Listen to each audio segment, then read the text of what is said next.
Alright, last problem here. Again, doing this funky limit thing. Before we do that funky limit, I'm going to take 2x plus 4 squared and I'm going to expand it. So to expand that, I'm going to get 4x squared plus 16x plus 16. So I'm just expanding that. You should do it as well. FOIL it out. Get 4x squared plus 16x plus 16. Make sure you can. And now that is our f of x function. Just expanding it first, I think it'll make it easier for us. Maybe not. We'll see.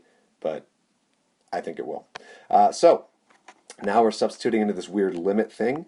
So anywhere we have an x, we'll have an x plus delta x. So 4 times x plus delta x squared plus 16 times x plus delta x plus 16. Now subtract the entire function, so minus 4x squared plus 16x plus 16. All that's over delta x. We're going to expand stuff. So 4 times x squared plus 2x delta x plus delta x squared plus 16x plus 16 delta x plus 16 minus 4x squared minus 16x minus 16. Okay? One more step. All that's still over delta x.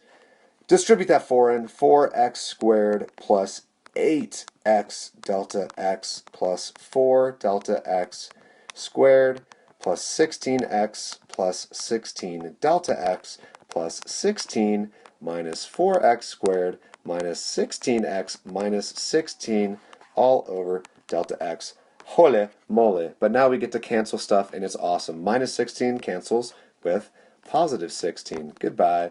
Minus 16x cancels with positive 16x. Goodbye. Minus 4x squared cancels with positive 4x squared. Goodbye.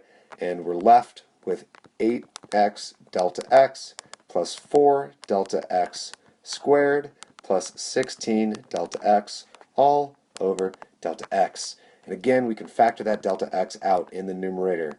8x plus 4 delta x plus 16 all over delta x. We've found our hole, which means this is the limit as delta x approaches 0 of 8x plus 4 delta x plus 16, which means the 4 delta x goes away and we're left with 8x plus 16. Isn't it magical how something like disgustingly long like that can simplify down to something beautiful like 8x plus 16?